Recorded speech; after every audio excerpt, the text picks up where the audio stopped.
Depois eu faço uma edição aqui. Então, vamos voltar lá no slide.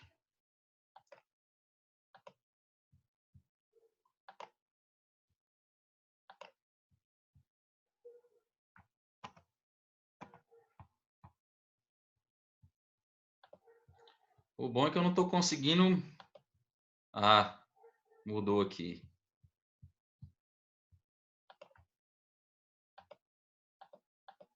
Só estou conseguindo ir para cima aqui, deixa eu ver.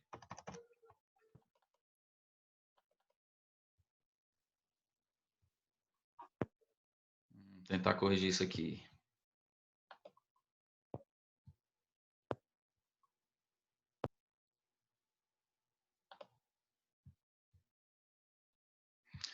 Então, para começar a aula aqui, deixa eu repetir a ideia da união hipostática, né, que não estava gravando.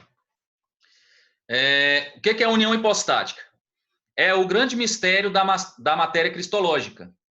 Hipostática é uma palavra grega, que é hipostasis, né, que significa substância. Então, o grande mistério da cristologia é essa união hipostática, essa união de substâncias.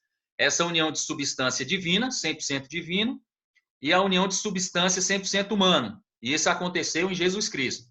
Então, união hipostática é esse grande mistério dessa união dessas duas substâncias diferentes. Ok? Então, vamos voltar aqui, tentar colocar esse slide. Estão vendo aí o slide?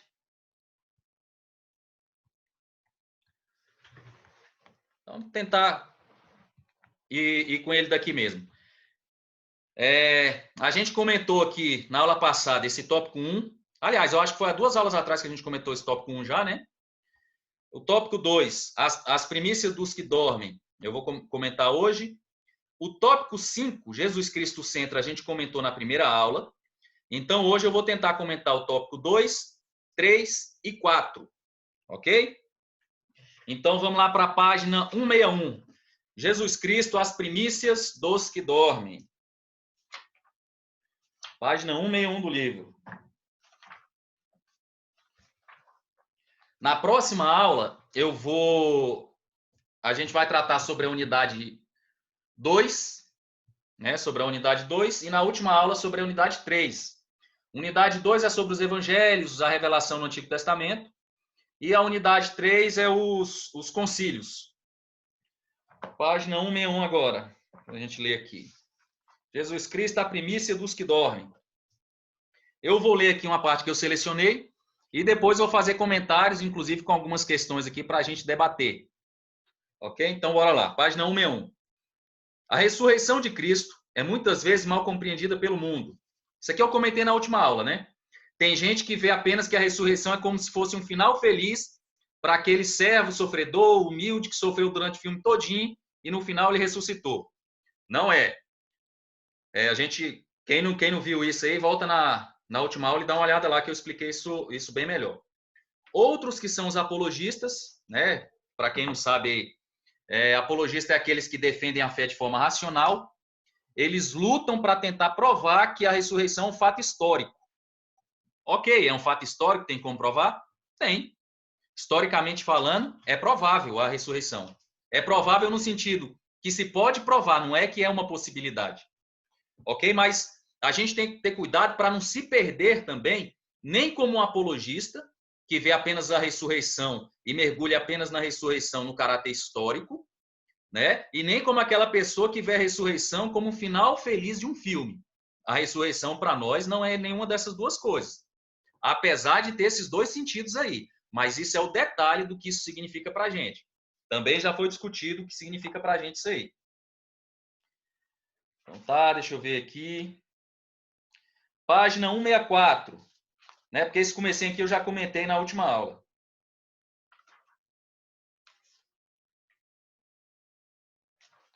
Página 164. A ressurreição é a vitória de Jesus sobre a morte. No primeiro parágrafo ali da página 165, ele diz o seguinte: em Jesus encontramos a primeira pessoa a derrotar a morte. Já houveram casos antes de Jesus de pessoas que morreram e voltaram a viver, mas estas pessoas eventualmente morreram novamente. Jesus foi o primeiro e único ser humano a voltar da morte e viver eternamente. Quando a gente fala de ressurreição, Jesus até hoje foi o único que realmente ressuscitou, né? A gente pode até discutir, mas tem gente que não morreu, como Elias e como Enoque. Só que tem um detalhe, para vocês aí que já fizeram um curso de escatologia, a gente já tratou sobre isso. Elias e Enoque não morreram, mas eles vão voltar durante a tribulação para morrer aqui como as duas testemunhas da grande tribulação, né? Tem uma discussão que poderia ser Moisés, uma dessas duas testemunhas, mas a maioria fecha que é Enoque e Elias. Eles não morreram ainda, né? Foram trasladados para o céu, só que eles vão voltar aqui na Terra para morrer, ok? Então, todo ser humano vai experimentar essa morte. Então, bora ver aqui. Página 65 ainda. Tá. A gente está tratando o tema as primícias dos que dormem. Então, o que seria primícias? Né? Vamos para o outro slide aqui. Deixa eu admitir mais um aqui que está entrando.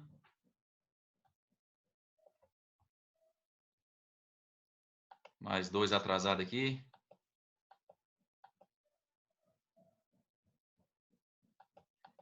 Então, o que seria primícias? Tá, e vocês estão vendo aí na tela, né?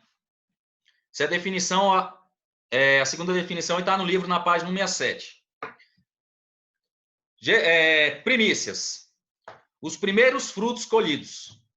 Né? A definição que provém da Bíblia, de forma bem direta. Dado o dicionário, a definição do dicionário, as primeiras coisas de uma série, né? De uma série de começos, ou seja, um prelúdio. O que é um prelúdio? É um primeiro passo para um desfecho de alguma coisa. No nosso caso, essa ideia de prelúdio eu acho uma definição bem interessante. No nosso caso, né, esse desfecho de algo seria a ressurreição de todos nós. Então, Jesus Cristo, como as primícias dos que dormem, é o prelúdio da ressurreição de todos aqueles que dormem hoje e que dormirão, ok? Então, essa segunda definição aí que está na página 167, Jesus Cristo foi, dentre os seres humanos, o melhor que já existiu. E ele foi ofertado a Deus em sacrifício.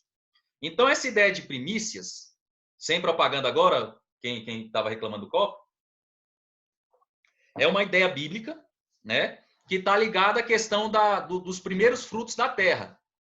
Então, as primícias era aquele melhor fruto que você dava, oferecia para o Senhor, né, com o intuito, primeiro, de reconhecer Deus como provedor de tudo, e para que o restante da sua plantação, da sua colheita, fosse abençoada.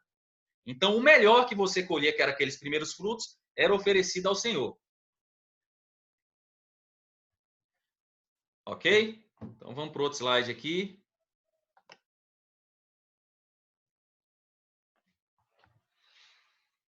E tal como a primícia era o primeiro fruto da colheita, assim também Cristo foi o primeiro dentre os mortos a brotar, a retornar da morte.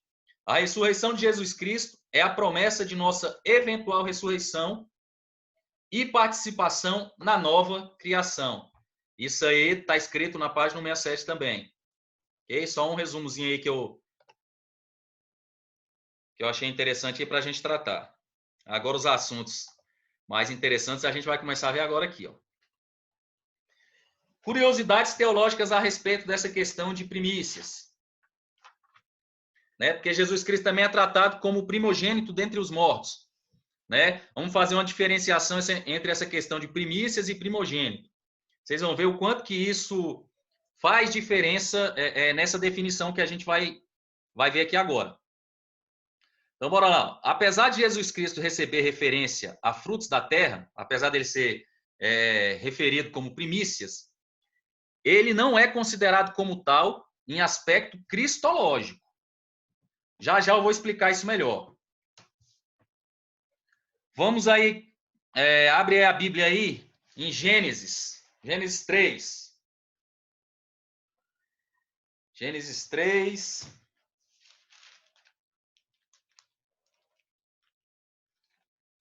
Aliás, Gênesis 4, verso 4. verso 3. Gênesis 4, 3. Gênesis 4, verso 3.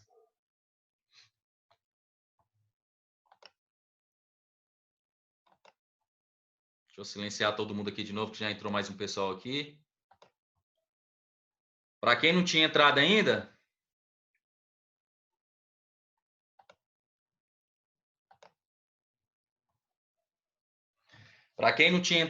se a aula cair, eu vou gravar uma aula e amanhã eu posto no canal e mando o link para vocês, tá? Então tá, Gênesis 4, verso 3. Diz aqui o seguinte.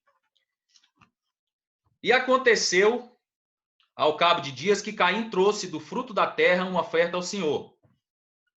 E Abel também trouxe dos primogênitos das suas ovelhas e da sua gordura. E atentou o Senhor para Abel e para a sua oferta. Mas para Caim e para a sua oferta não atentou. E irou-se Caim fortemente e descaiu-lhe o semblante. E o Senhor disse a Caim: Por que tiraste? E por que descaiu o teu semblante? Se bem fizeres, não é certo que será aceito? E se não fizeres bem, o pecado jaz à porta e sobre ti o seu desejo, mas sobre ele deves dominar. Né? Eu acho que a gente já discutiu isso uma vez aí em sala, né? Isso é uma coisa que geralmente não é tratada, mas isso é de uma importância teológica muito grande. Tem gente que quer colocar defeito em Caim. Obviamente que ele tinha, assim como Abel. Mas a questão da oferta ter sido recebida não é por causa do que Caim pensava ou sentia, né? É por causa da oferta que Deus recebeu. Você vê que Caim ofereceu dos frutos da terra, né? Se ele ofereceu os primeiros frutos, ele ofereceu as primícias para o Senhor. Só que Abel, ele ofereceu o primogênito das ovelhas e da sua gordura. Qual a ideia teológica que tem envolvida nisso aí? Não tem nada a ver com o que Caim e Abel eram, tem a ver com a oferta. Tanto é que no verso 7, Deus diz aqui, se bem fizeres, não acerte que serás aceito, né? Para comentar melhor isso aqui, tem outra passagem aqui da Bíblia que diz o seguinte, deixa eu ver aqui, eu acho que é Gênesis, que é a mesma ideia. Salvo me engano, Gênesis 3, deixa eu ver, 3:7. Gênesis 3:7. Só voltar uma página aí. Depois da queda, né, que Adão e Eva se envergonharam lá quando Deus veio se apresentar, diz aqui o seguinte: então foram abertos os olhos de ambos e conheceram que estava nus e coseram folhas de figueira e fizeram para si aventais. Ok. Só que depois que Deus chega, que Deus faz aquele discurso, lá no verso 21, fala o seguinte aqui: e fez o Senhor Deus a Adão e a sua mulher túnicas de peles e os vestiu. O que é que tem a ver essa questão aí de primícias, frutos da terra e dos primogênitos? É um apontamento direto para o sacrifício de Cristo. Por quê? A terra tinha acabado de ser amaldiçoada. O próprio Deus amaldiçoou a terra. E o próprio Deus tinha acabado de prometer, eu acho que, ou ia prometer logo em sequência, a semente da mulher que ia esmagar a cabeça a semente da mulher que ia esmagar a cabeça da serpente, né? Então, o que é que tem a ver o fruto da terra com as primícias com os primogênitos? O primogênito oferecido, assim como Deus não aceitou que a vestimenta deles fosse feito de figueira e matou um animal, foi o primeiro sacrifício que teve ali, o próprio Deus fez o primeiro sacrifício, né? Ele matou um animal para vestir de peles Adão e Eva, ele também não aceitou a oferta de Caim, porque era do fruto da terra. Isso tudo tem uma implicação teológica muito grande e uma implicação prática também. Ali já apontava para o sacrifício de Cristo, que para haver, para que Deus aplacasse a ira dele, para que Deus se sentisse satisfeito, teria que haver morte. Para haver o pagamento de alguma coisa, tem que haver morte. Ok? Isso é uma questão teológica. Agora, na questão prática, eu já escutei isso demais. Né? E a gente vê isso, por exemplo, questão de quando a pessoa vai oferecer um jejum a Deus. Né? A pessoa geralmente vai lá e corta alguma coisa que ela mesma goste. Não vamos discutir questão de jejum aqui, porque vai entrar em várias coisas, eu só quero pegar isso como exemplo. Mas a questão é, será que Deus está aceitando aquilo que você está oferecendo só porque você acha que é bom? Será? Porque imagine o seguinte, eu sou aniversariante, convido todos vocês para minha festa, só que eu sou alérgico a atum. E vocês fazem aqui um almoço para mim especial surpresa, só que tudo que vocês preparam, vocês colocam atum. Com o maior carinho que vocês fizeram, da melhor maneira, com o melhor tempero, só que a pergunta é, eu vou gostar dessa oferta que vocês estão me oferecendo? Desse presente? Por melhor que seja a intenção, eu não vou gostar. Ou seja, o que a gente vai ofertar a Deus tem que ser o que Ele quer. Tem que ser pelos motivos dele, não tem que ser pelos nossos motivos, pela nossa compreensão. Então, teologicamente falando, por que eu falei que a questão das primícias, dentro da matéria cristológica, ela tem que ser compreendida um pouco diferente? Cristo é referenciado como as primícias? Sim.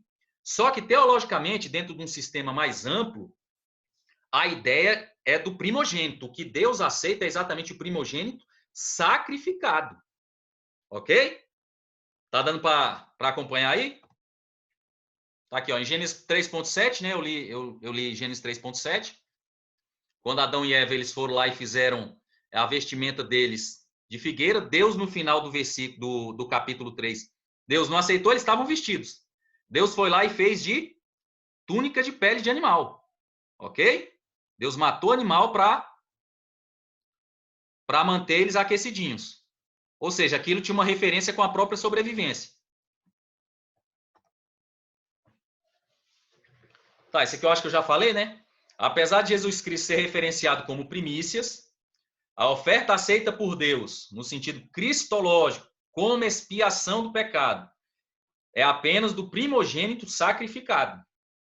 Ok? Alguma dúvida aí? Pastor João, comentários? Certinho? Pode seguir? Quem tiver dúvida, tiver vergonha, tem como escrever aí e aparece aqui para mim, tá? Deixa eu te perguntar. A oferta de Caim seria rejeitada de qualquer forma, é? Aquilo ali a gente não tem que se preocupar, porque todo mundo que eu vejo falando sobre Caim e Abel nesse sentido, fala um monte de coisa ruim sobre Caim. Só que até aquele momento ali não tem como a gente saber disso.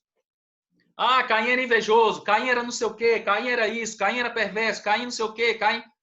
Não foi por causa disso. Não foi por causa disso que Deus rejeitou. Foi por causa do que foi oferecido. Então, o sacrifício que ele ofereceu revelava o coração dele. Não, o texto não indica isso pra gente, não. Pelo menos em Gênesis, não. Mas indicava o que Deus estava querendo como oferta. Ok? O texto de Gênesis não indica o coração de Caim nem de Abel, mas indica o que Deus está apontando como oferta aceitável. Que é exatamente essa ideia cristológica do primogênito que vai ser sacrificado. Ou seja, de um animal já apontava para Levítico e já apontava para Cristo, para o sacrifício de Cristo. Porque Cristo foi o primogênito dentre os mortos, né? Ok? A ideia que se tem ali, a gente não tem que olhar para Caim nem Abel naquele sentido. A gente tem que olhar para o que Deus está dizendo. O que ele está revelando teologicamente aí é exatamente que para haver expiação do pecado, para que ele se satisfaça nesse pagamento ou nessa oferta, tem que haver derramamento de sangue. Você vê que isso é uma coisa tão sutil, né? Às vezes a gente lê o texto, por exemplo, quando Adão e Eva se cobriram lá de folha de figueira, e depois Deus faz outra coisa para eles se vestirem, parece que aquilo não tem nada a ver, né? Aquilo ali é uma ideia cristológica, está apontando para sacrifício, está apontando que para haver expiação de pecado, para haver esse pagamento, tem que haver morte. Ok? Para se fazer peles, né? Tem que matar um animal. Então a questão estava em cima da oferta e não exatamente em cima de Caim. Agora trazendo para a nossa realidade aqui um comentário mais aqui para a nossa realidade de igreja. Tem muita gente de igreja que tem um problema de Caim. Olha o que Deus falou para Caim aqui, ó. Deus já percebeu a ideia dele. Caim levou o melhor que ele achava para Deus, né? O texto aqui diz para a gente, 3, Aliás, 4, né? Escreve. Deixa eu silenciar vocês de novo aí, que tem gente falando aqui.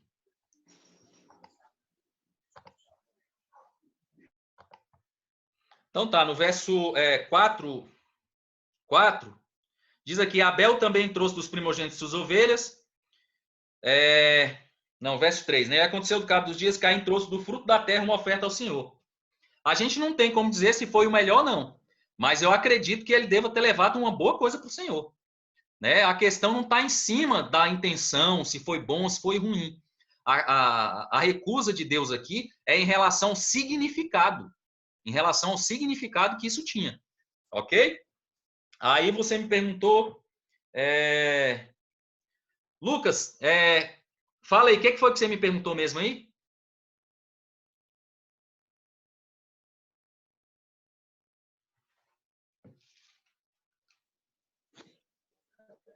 Se a oferta dele seria, de qualquer maneira, seria descartada.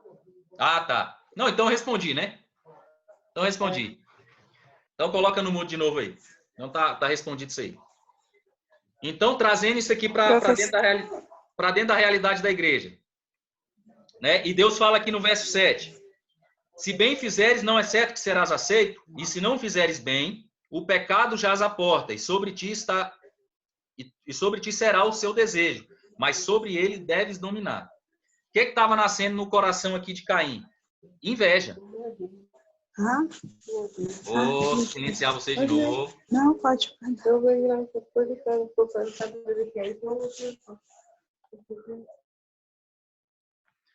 Então está nascendo no coração de Caim inveja. O que acontece muitas vezes dentro de igreja?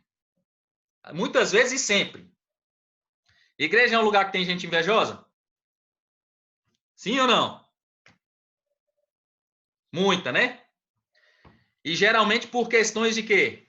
De cargo, né? A pessoa acabou de chegar na igreja, pegou um cargo. A pessoa tem menos tempo de crente do que você, já está pregando, e você não. A pessoa tem menos tempo de vida cristã do que você e está mais abençoada na vida do que você. O que está acontecendo no coração dessa pessoa? O mesmo que aconteceu no coração de Caim. Obviamente que a gente não pode aqui esgotar toda a soberania de Deus, como ele vai agir com um e com o outro.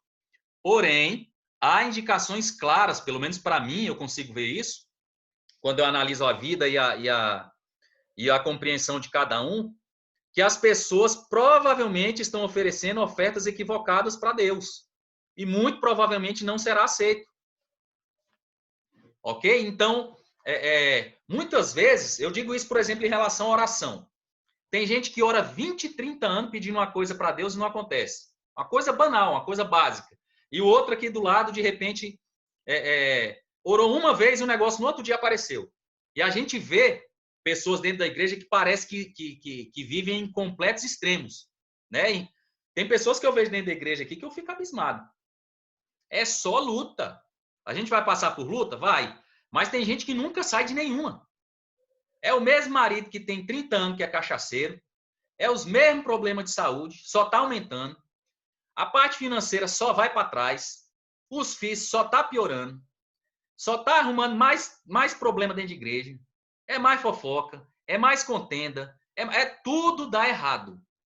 Gente, pegando esse exemplo de Caim e Abel, provavelmente se você é um filho de Deus, se você está dentro da igreja, provavelmente o que você está fazendo está sendo recusado por Deus, de alguma maneira.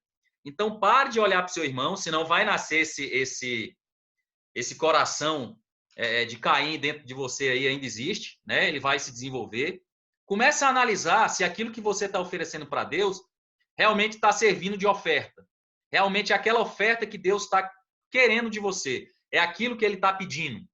Porque de repente você está fazendo um sacrifício extremo, mas é um sacrifício que não tem a ver com a vontade de Deus. Não tem a ver com aquilo que ele quer que seja feito. Ok? Não vamos... Tem muita coisa ainda para discutir aqui, mas vamos deixar isso aí para uma reflexão de cada um aí depois. Então tá, Cristo a quem estamos unidos. Isso aí está na página... Acho que já é o próximo capítulo, né? Na página 169.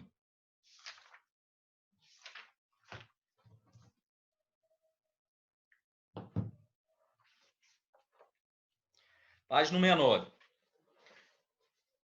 Então, o que é estar unido com Cristo? O que é estar em Cristo? E volto a falar. Eu sempre gosto da gente trabalhar questões teóricas, né, da gente compreender o que a gente entende por aquele termo, porque muitas pessoas acham que isso é frescura, isso é preciosismo teológico, ou coisa de gente que vive estudando, mas não é não. As definições teóricas que a gente internaliza, elas se transformam em coisas práticas naquilo que a gente faz, ok? Então, essas definições teóricas, o que é estar em Cristo? É uma definição teórica. Mas se você não compreender o que isso significa, muito provavelmente você vai manifestar isso na sua vida material, dentro da igreja, na sua vida cotidiana. Ok? A nossa lição, obviamente baseada na Bíblia, ela traz aqui 3 imagens do que seria estar unido com Cristo, do que seria estar em Cristo. É uma definição teórica. Né? Mas ela traz aqui 3 definições, que seria a de um casamento. Né? Cristo é um noivo da igreja. A gente tem isso em Apocalipse 19, versos 7 a 9, e Apocalipse 21, de 1 a 2. Ela traz um outro exemplo do que é estar unido a Cristo, com a planta e os galhos, João 15, verso 5. E em relação a essa... Só um comentário aqui, uma brincadeira aqui. Mas eu acho que esse texto aí, eu acho que foi o segundo texto mais usado em pregação que eu já vi na minha vida. Na minha antiga igreja, que eu já estava pedindo para o pastor proibir pregação em cima desse João 15, 5. Eu já não aguentava mais a ideia da videira. E traz aqui a terceira imagem, que é a imagem mais estranha, né, para a gente. Se alimentar dele, comer e beber. Para a gente não, para quem está de fora. E, inclusive, quando os cristãos surgiram, eles foram muito perseguidos e acusados exatamente de serem canibais. Essa ideia de comer e tomar o sangue de Cristo é uma coisa... porque a gente já está acostumado com isso, mas é uma coisa que não é muito bem compreendida, né? Mas a Bíblia traz essa ideia de estar unido com Cristo, de estar unido a Ele como uma planta, e como os galhos de uma planta, de estar casado com Ele, de estar noivo, no caso, e de se alimentar dele, comer e beber dele. No próximo slide a gente vai trabalhar isso melhor, essa ideia aí. Só um comentário sobre esse item A. Né? Cristo é o noivo da igreja.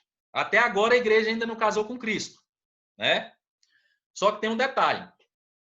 Pastor João, acho que na última, sobre usos e costumes, não sei se ele falou sobre isso, mas o noivado para a gente é um pouco diferente do que era o noivado compreendido biblicamente. O noivado já era um compromisso inquebrável. Ok? Então, para a gente aqui, Cristo é noivo. Se não der certo, a gente vai tentar. Se não tiver química, a gente termina. Muito cuidado com essa ideia moderna do que é ser noivo. Ok? Porque para a ideia bíblica, o noivado já é um compromisso inquebrável. Ok? Então, a gente como igreja, a gente é noiva de Cristo. E depois, lá na festa que a gente vai ter lá no céu, né, quando a gente receber o nosso galardão, a gente vai casar com Cristo, vamos nos tornar esposas de Cristo. A igreja vai se tornar esposa. E como esposa, ela vai voltar junto com Cristo no final da tribulação. Deixa eu ver se tem gente mandando aqui. Não, tá tranquilo. Eu acho que tá todo mundo aí.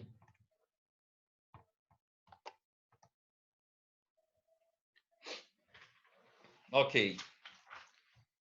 Imagens da união. Quais as imagens que se tem aí? Foi aquelas 3 imagens que eu falei. Deixa eu ver se eu tenho alguma coisa mais interessante para falar aqui sobre casamento. Estou na página 170 e 171. Para quem está com o livro aí, vai acompanhando. 172. Então, já falei o que tinha para falar aqui. Então, Jesus Cristo, a cabeça da igreja. Está na página 177. Para quem é sempre bom, e eu sempre falo, o pastor João também sempre fala isso, não tem como a gente ler o livro todo, ok? Isso aí cabe a vocês. Eu fiz esses resuminhos aqui, trago algumas partes aqui que o livro está tratando, que eu considero mais importantes, faço alguns comentários em cima, mas leiam o livro todo. Não fiquem só com esses slides ou com o que está sendo dito na aula, não. Porque, de repente, a pergunta da prova vai vir exatamente de uma parte que eu não comentei. São perguntas tranquilas, simples, mas, de repente, está numa parte que eu não comentei. Tá? Então, eu estou falando isso porque parece repetitivo e mas a pergunta hoje que teve no grupo lá do que era união hipostática revela que vocês não estão lendo o livro. Eu falei para ler, está na unidade 1. Está na unidade 1 essa questão da união hipostática. Então, bora lá. Capítulo 4 da unidade 4. Jesus Cristo, a cabeça da igreja. Né? Ele traz esses 3 tópicos aí. Cristo une os membros da igreja. Eu vou comentar cada um. Cristo é a cabeça que dá propósito aos membros da igreja. E Cristo instituiu a liderança de sua igreja. Agora, uma parte que eu selecionei aqui para a gente discutir, na página 177, é o primeiro parágrafo que diz o seguinte: a maioria dos textos sobre eclesiologia tendem a ser pragmáticos. Isso aqui está no livro, tá? Voltados para as necessidades administrativas da igreja e para as práticas recomendáveis a seus líderes. Em inúmeros cursos de teologia, seminaristas aprendem gestão de pessoas, contabilidade eclesiástica, aconselhamento, homilética, pedagogia cristã, todas as habilidades necessárias para o desempenho do ministério no contexto da igreja. Não há nada de errado com isso. A função primária de um curso de teologia é formar obreiros. Em um curso que não equipasse seus estudantes para lidar com as tarefas cotidianas do ministério, estaria os falhando. Então tá, ele diz aqui que a função primária de um curso de teologia é formar obreiros. Eu vou discordar. Eu fiz até uma frasezinha minha aqui do que eu acho que é a finalidade primária de um curso de teologia. Formar obreiro é uma consequência. Até porque tem gente que vai ser salva ou tem gente que Deus vai usar de outra maneira que não como obreiro dentro da igreja. Né? Para quem não sabe, aqui na primeira frase, a maioria dos textos sobre eclesiologia é o estudo sobre a igreja. A gente estuda várias coisas na questão mais prática. Ok? Tendem a ser pragmáticos, tendem a ser mais práticos, como eu disse aqui. Aí ele diz aqui que a função primária de um curso de teologia é formar obreiros. Não, eu discordo. A função primária da matéria eclesiologia talvez seja. Porque, para mim, a função primária de um curso de teologia, vou ler aqui minha frase aqui, é formar cristãos convictos e mostrar Deus ao homem através do estudo profundo das Escrituras. A função primária, isso é uma definição minha, discordando aqui do autor.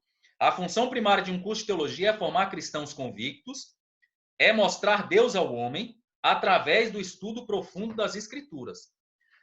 Qual o problema que eu vejo dentro das igrejas? E nos cursos de teologia também. Eles esqueceram essa função primária. E eles se voltaram quase que completamente para a questão eclesiástica, né? Para a questão mais da eclesiologia. E para mim há um grande erro nisso aí. Porque para mim essa não é a função principal. Mesmo que eu não seja um obreiro da igreja, mesmo que eu não trabalhe que eu não tenha nenhum cargo, mesmo que eu seja só um membro, mesmo que eu vá para a igreja e Deus me chame para fazer outra coisa em algum outro lugar, não sei. Os chamados de Deus podem estar em qualquer lugar, não necessariamente dentro de uma igreja. Eles podem ser igreja, como corpo de Cristo, mas não estar dentro da igreja. Né? Não vamos discutir isso agora, mas tem chamados de Deus que podem estar em qualquer lugar. Podem, de repente, ser advogados, podem estar fazendo leis, podem ser pessoas que Deus tocou aqui do lado de fora para fazer caridade, não sei. Né? Muito cuidado de achar que a função da gente estudar a teologia é simplesmente para aplicar dentro do trabalho da igreja. Não, muito além disso. Que nem agora. A gente não está se encontrando, não está indo para a igreja. Já pensou se dá sei lá, acontece alguma coisa no mundo aí que cai todas as redes de internet e a gente não consiga nem falar o telefone e nem se ver aqui pelos aplicativos e nem poder ir para a igreja congregar? E aí? Qual seria o sentido de você continuar estudando teologia em casa? Se formar como obreiro? Negativo. Continuar conhecendo a Deus. Continuar conhecendo profundamente a Deus. Né? E é uma coisa que a gente tem que quebrar também, essa ideia do curso de teologia. Geralmente, dentro de igreja pentecostal, geralmente, se bem que diminuiu bastante, mas ainda é muito forte essa corrente. Né? Quando você fala, estou estudando teologia, estou fazendo curso de teologia, fulano é teólogo. Né? O pessoal já liga diretamente, menina, vou fazer isso não, quem me revela é o Espírito Santo. Né? Não, o Espírito Santo te faz lembrar daquilo que foi revelado. Quem te revela é a Escritura. Então, se você não se dedica teologicamente a compreender as Escrituras, muito cuidado de achar que o que está sendo revelado para você vem do Espírito Santo. Né? Pode vir de outro espírito aí. Se você não lê a Bíblia, né? E a Bíblia, outro comentário, a Bíblia em momento nenhum ela diz dela assim, isso é frase de para-choque de caminhão, leia a Bíblia. Né? A Bíblia não fala isso para ela mesma, não. Ela fala, examine as Escrituras. A ideia é exatamente de se aprofundar no estudo. De se aprofundar no estudo. Então, o Espírito Santo vai te fazer lembrar aquilo que você compreendeu através do estudo. Ok? Então, vamos quebrar esse paradigma. Eu discordo desse sentido aqui. Ele levou muito para a ideia prática. Né? A gente está estudando Cristologia. Qual o sentido de eu entender a união hipostática? No sentido de ser um obreiro, não faz diferença nenhuma. Se eu for porteiro da igreja, qual a finalidade de eu entender a união hipostática? Se for aplicada ao serviço como obreiro? Nenhuma. Né? Mas isso faz diferença para eu compreender o plano salvífico de Deus, o que ele fez. Aí eu vou compreender profundamente, dentro da nossa limitação, obviamente, mas eu vou compreender profundamente quem é Deus, né? Dentro da nossa limitação, voltando a falar. E pelo menos para mim, cada vez que eu entendo alguma coisa dentro da Bíblia, dentro da revelação, né, que eu vejo que as coisas se encaixam, que existe um motivo para tudo, absolutamente nada que Deus colocou na Bíblia foi à toa, nenhuma vírgula foi à toa.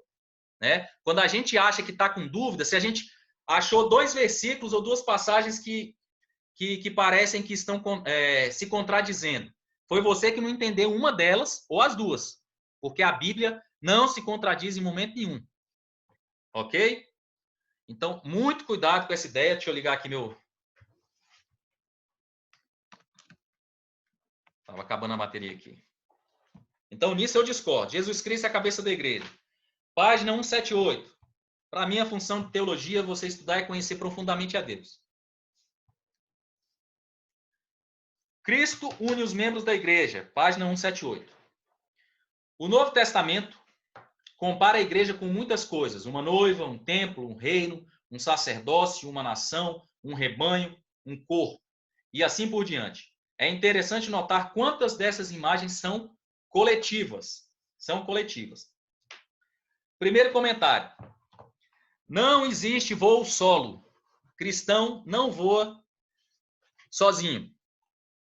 Deus tem um chamado para cada um? Sim. Mas tudo é para voar com um corpo. Tudo é com um propósito único. Muito cuidado para esses crentes que se auto-intitulam, que se promovem, que se dão missões que Deus não deu. Não existe autodeterminação, nem voo solo, no sentido de igreja como corpo de Cristo. Um corpo não se divide. Ok? Tudo funciona para uma finalidade única. Eu fiz um comentário aqui, agora aplicando aqui, tirando um pouco da matéria cristológica e aplicando aqui na eclesiológica, né? Mas isso trazendo para a nossa prática diária, eu comentei aqui o seguinte: como corpo, há vários membros, com várias funções. E nós não podemos nos dar chamados dentro da igreja. Ou seja, Cristo, quando nos chamou lá na eternidade, por exemplo, na nossa igreja aí, aliás, se bem que nem todo mundo é da mesma igreja, né? Mas vamos supor que todos os que estão aqui na sala fossem uma igreja. Cristo ia ter nos chamados para essa igreja, ia ter dado dons específicos para cada um. Um ia ter recebido o dom de canto, outro para ser mestre, outro para ser pastor, outro para amar, outro para visitar, outro para ser missionário, outro para a parte administrativa da igreja. Deus ia mandar um para cada função. Só que tem um detalhe. A gente tem um problema, que é um problema do pecado, né? A questão do pecado que a gente já comentou, que tem algumas funções que não aparecem muito né? Ou seja, que não dão status dentro da igreja. E a gente acha que a finalidade de tudo é se tornar pastor, né? Que é a grande missão de todo mundo, se tornar pastor, ou para as mulheres se tornarem missionárias, né? Porque tem algumas igrejas que não aceitam essa definição aí de pastora. Muito cuidado. De repente Deus te chamou para você ser porteiro 30 anos na igreja. E aí? Não existe essa ideia dentro da igreja, isso é uma ideia institucional. Dentro da igreja, enquanto corpo de Cristo, não existe essa ideia de promoção, não. Né? Existe a ideia de você ter sido chamado para fazer parte da igreja como um membro da igreja, né? Como uma função específica. E se você se recusar a fazer aquela função, por mais nobre que seja a outra função que você queira se dar, aquilo para qual você foi chamado vai ficar com problema. Imagine que é a imagem que a Bíblia traz, né, de membros de um corpo. Imagine se o coração olhasse, por exemplo, para o cérebro e falava, rapaz, é ali que manda em tudo, é ele que pensa, é ele que determina, eu só fico aqui trabalhando incessantemente, trabalho de dia e de noite, fico batendo, jogando sangue para lá e para cá, ninguém dá importância para mim. Eu quero ser cérebro. Aí o coração parasse de ser coração e se dedicasse a ser cérebro. O que ia acontecer com esse corpo? Ia ter que viver com aparelho ali bombeando, ia ter que colocar uma ponte de safena, ia ter que fazer qualquer coisa ali se o coração começasse a ser defeituoso. Ou ele se auto-resolvesse, né? Não, eu resolvi aqui a ser cérebro, porque o cérebro é que manda, então você é pastor da igreja, né? Fazendo esse trocadilho aqui. Muito cuidado, porque aí tem que vir uma outra pessoa para ser a ponte de safena, né? Você que foi chamado para ser o coração do corpo, você não quer ser o coração e você quer ser outra coisa. Muito cuidado com isso, ok? É por isso que eu vejo várias e várias igrejas, e para mim, 90% dos problemas que acontecem dentro da igreja tem a ver com isso. Pessoa que não aceita o próprio chamado. Pessoa que não aceita o próprio chamado quer ser outra coisa para a qual não foi chamada. Né? Muita gente aqui de amigo meu aqui já me chamou para abrir igreja. Né? E aí, você é pastor? Não. Você é o quê? Nada. Sou professor. Até agora Deus me chamou para ser professor. No dia, se ele quiser me chamar para ser pastor, opa, até agora não senti esse chamado, não. Aí eu vou chegar na minha igreja e falar, não, mas eu sei mais do que o pastor. E daí? Vou abrir uma igreja para mim. É sério? Será que eu vou fazer parte do corpo de Cristo? Porque eu não estou trabalhando com uma ideia de conjunto. Eu estou fazendo um voo solo. Será que eu vou fazer parte do corpo de Cristo? Eu comentei sobre isso da questão no Tribunal de Cristo. Né? Tem gente que discorda, tem gente que concorda. Porém, eu vejo o seguinte, isso para mim é claro. A gente vai receber galardão não em cima do que a gente produziu, mas em cima do que a gente produziu dentro do que a gente foi chamado. Dentro do que a gente foi chamado. Porque você pode ter produzido coisa demais, mas aquilo pelo qual você foi chamado ficou sem fazer. Ficou sem ser feito. E aí? Se cada um se decidisse a ser alguma coisa, já pensou se todo mundo no planeta resolver ser advogado? Não existir padeiro, não existir gari, não existir professor, não existir médico. Como é que ia ficar o corpo como um todo? Então, muito cuidado com isso aí, pessoal. Ok? Na página 179, lá no último parágrafo.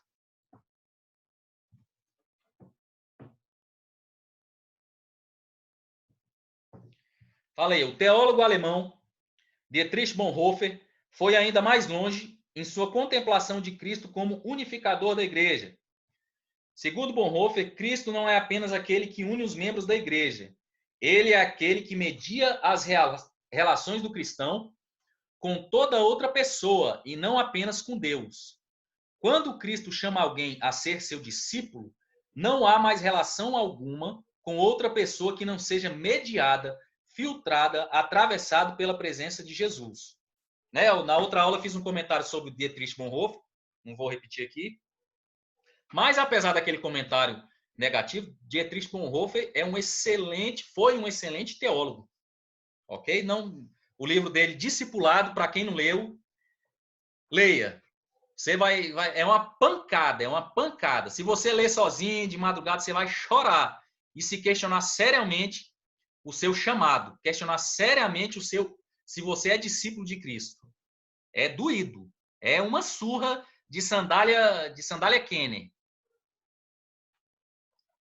Então, a ideia aqui que eu falei, eu dei uma viajada um pouco aqui, trouxe mais para a ideia da aplicabilidade prática dentro da igreja. O que é que nos une como corpo? É Cristo. Ok. Só que Cristo, ele é o rei, ele é quem determina as regras do reino. E todo reino, ele tem funções que são divididas. Existe uma motivação, existe um local aonde esse reino quer chegar. Existem regras. Então, esse rei, ele divide funções, né? Um vai ser porteiro, outro vai ser padeiro, outro vai ser isso, outro vai ser aquilo. Ok. Só que quando a gente se decide a não fazer aquilo que o rei mandou, a não exercer o nosso chamado, a gente sai de dentro desse corpo. A gente tem que ter muito cuidado com essa ideia de voo solo. Porque o que une a igreja, como aqui o Bonhoeffer falou, o elemento unificador da igreja é Cristo. Se você está em Cristo, você entende que deve e que faz parte de um corpo e que recebeu um dom e que recebeu um chamado para ser algo específico dentro desse corpo, para fazer esse corpo, esse reino funcionar de forma adequada para a salvação dos demais. Você entende isso. Então, o elemento unificador não é a tua competência. O que diz o que você vai fazer, melhor dizendo. Não é a tua competência, não é o que você acha, não é o que você sente. Muito cuidado com essa ideia. Ao sentir de Deus. Cuidado. Muito cuidado. Tá? Com essa ideia. Então, o elemento unificador do reino é Cristo. Então, se Cristo te chamou para fazer alguma coisa, você tem que fazer aquela coisa. Não se meta a besta de fazer outra. Muito cuidado com isso. Outro comentário que eu escutei da igreja, que eu já escutei dentro e fora da igreja de crente. Eu sou convertido, mas a minha mão não é. Eu não levo desaforo para casa. E por aí vai. Muito cuidado. Porque toda relação dentro de igreja ela é mediada por Cristo. Então você se cala diante de uma ofensa dentro da igreja, não é por causa do teu jeito. Ah, meu irmão, eu não consigo não. Eu não levo desaforo para casa não. Opa, então cuidado. Porque se você faz parte de um corpo, e nesse sentido esse corpo espiritual, esse corpo místico de Cristo, quem determina a regra não é o que você sente, não é a forma como você foi criado, não é a tua TPM se você é mulher, não é o teu estresse se você é homem. Muito cuidado. O que media a tua relação com o próximo, com o outro, com ofensas, com o que quer que seja, é Cristo. É Cristo. E Cristo, como ele está preocupado com o reino, como ele está preocupado com o todo, com o corpo, e não exclusivamente com um elemento do corpo, então há regras que devem ser seguidas. Então, o elemento mediador de todas as nossas relações, de todas as nossas falas, de todas as nossas ações, principalmente dentro da igreja, não exclusivamente, principalmente dentro da igreja, é Cristo, e não a gente. Se a gente perdoa um irmão, não é porque ele merecia, né? Ah, meu irmão, mas ele me ofendeu demais. Muito cuidado. O perdão não é por causa disso. O perdão é pelo bem do corpo. Perdoa e acabou, ponto final. Tem que trabalhar com ele de novo, vai lá, trabalhe. Tem que conversar, vai lá, converse. Não vai falar mal. Já pensou? Pegando a ideia do corpo aqui. Vamos supor aqui que dentro do corpo humano, o rim comece a trabalhar de forma inadequada e sobrecarrega o fígado. Aí o fígado fica indignadozinho da vida e começa a prejudicar o rim também. Né? Então ele olha pro rim e fala, rapaz, tá folgado demais esse membro desse corpo aqui. O cara tá jogando serviço para mim, agora eu vou descontar nele. O que vai acontecer com o corpo como um todo? É perigoso esse corpo morrer. Então tem muitas vezes que a gente vai ter que carregar algumas cargas a mais por causa que o irmão tá defeituoso. Então, ao invés da gente querer se vingar, ou discutir, ou brigar, ou derrubar ele, a gente tem que ajudá-lo. Porque não como a lição diz, Jesus Cristo é a cabeça da igreja. Não é a tua cabeça que é a cabeça da igreja. É Cristo. O que é que Cristo quer? Então, a pergunta é essa. Então, a discussão é a mortificação de tudo que você quer, exatamente para a vivificação daquilo que Cristo ordena. Ok? Cristo é a cabeça que dá propósito aos membros da igreja. Aliás, ainda antes aqui na página 180, no meio da página aí, depois do que o Bonhoeffer falou aí, se Cristo é verdadeiramente o mediador universal, através de quem nos relacionamos, não somente com Deus, mas também cada outra pessoa que conhecemos e cada outra experiência que temos, então toda a parte da nossa vida precisa ser governada por Cristo. Cada relacionamento precisa ser conduzido de maneira em que Cristo o faria. Ok? Então, muito cuidado, meus irmãos. Tem gente que foi para a igreja, que está na igreja, que virou aquele crente velho, né? Que sabe tudo o que acontece dentro da igreja, que sabe o texto bíblico todinho, que já escutou tudo quanto é tipo de pregação, porém ele está vivendo institucionalmente. Ele esqueceu de ser corpo místico, de ser o corpo universal. Ele esqueceu. Ele é apenas um membro da igreja. Cuidado. Aí tudo que ele faz dentro da igreja é mediado não por Cristo, é mediado pelo que ele acha, pelo que ele quer. Então, se tem alguém, de repente, que chegou dentro da igreja, que Deus mandou para lá, que tem um chamado para ser o cantor da igreja, por exemplo. Só que ele canta mal, mas ele estava ali fazendo um bico. Ele foi chamado por Deus para ser o porteiro, mas ele quer ser do louvor. Só que chegou um que canta muito bem. Opa! Então, automaticamente, se ele está mediado pela relação de Cristo, o que é que ele faz? Ele, percebendo isso, ele vai trazer exatamente para o conjunto, vai trazer ali para a banda e vai treiná-lo para que ele possa manifestar da melhor maneira aquele chamado. Mas o que geralmente acontece? Eu dei um exemplo aqui, mas pode funcionar, né, em relação a pastor, em relação a professor, em relação a presbítero, em relação a tudo dentro da igreja. O que geralmente acontece? A gente identifica um perigo, né, para a nossa concepção, e a gente vai lá e quer quebrar, e quer podar aquele que chegou com um chamado específico para alguma coisa. Muito cuidado. Você não está batendo só no membro da igreja. Você está espancando um membro do corpo místico de Cristo. Do corpo místico de Cristo. Muito cuidado. Muito cuidado. Ok?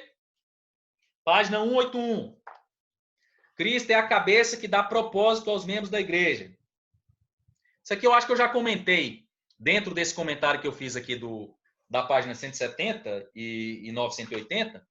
Eu acho que eu já comentei isso. Então, quem dá o propósito aos membros da igreja não é você, não é o pastor, não é o pastor presidente, não é a irmãzinha que teve revelação. Negativo. É Cristo. Quem diz o que deve ser feito dentro da igreja é Cristo. Ponto. Final. Muito cuidado. Porque, infelizmente, é triste. É muito triste isso. Mas o que a gente vê dentro das igrejas? Uma guerra sem fim por estar aparecendo, né, por ter reconhecimento. Aquele crente que trabalha, por exemplo, tem uma festividade. Foi o que mais trabalhou. Né, nos bastidores, ninguém soube. Ninguém soube. Só Cristo. Mas ele não está preocupado com o reconhecimento de Deus.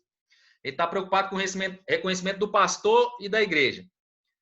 Se o pastor pegar o microfone e for agradecer e não falar desse irmão, e não rasgar uma cedinha para ele, né, e não tecer um comentário, ou não dar um tapinha nas costas, ou se na próxima reunião ele não for indicado para uma função melhor, se ele não receber uma promoção eclesiástica dentro da igreja, o que acontece com esse irmão geralmente? Sai da igreja. Sai da igreja, fica magoado, né, sai falando mal do pastor. Mas peraí, você foi chamado para fazer o que você fez por Cristo. Você fez muito bem. Ok. Você já estava, o teu galardão já estava preparado. Guardado lá no saco do Papai Noel. Já estava guardadinho lá para ser entregue para você. Aí você vai dar um chilique na hora de sair, esperando reconhecimento humano. Esvaziou o saco de presente, de galardão. Porque você não se preocupou exatamente com a motivação que é Cristo. Você colocou outra motivação e você estava esperando o reconhecimento humano. Então, meus irmãos, alerta. Cuidado, perigo, viu? Porque isso acontece só com um, com dois? Não. Todos nós, eu, você, pastor João, todo mundo que está me ouvindo aí, e todo mundo que não está ouvindo também. Nós somos pecadores. Pecadores. Se eu, lá na minha igreja, sou superintendente, no ano que vem chegar alguém mais capacitado, ou for indicado um outro, dá uma coceirinha, mesmo que seja de leve. Poxa, dá um negocinho ruim. Se você está lá esperando para ser indicado para ser evangelista, mas não é, mais outro passa na tua frente.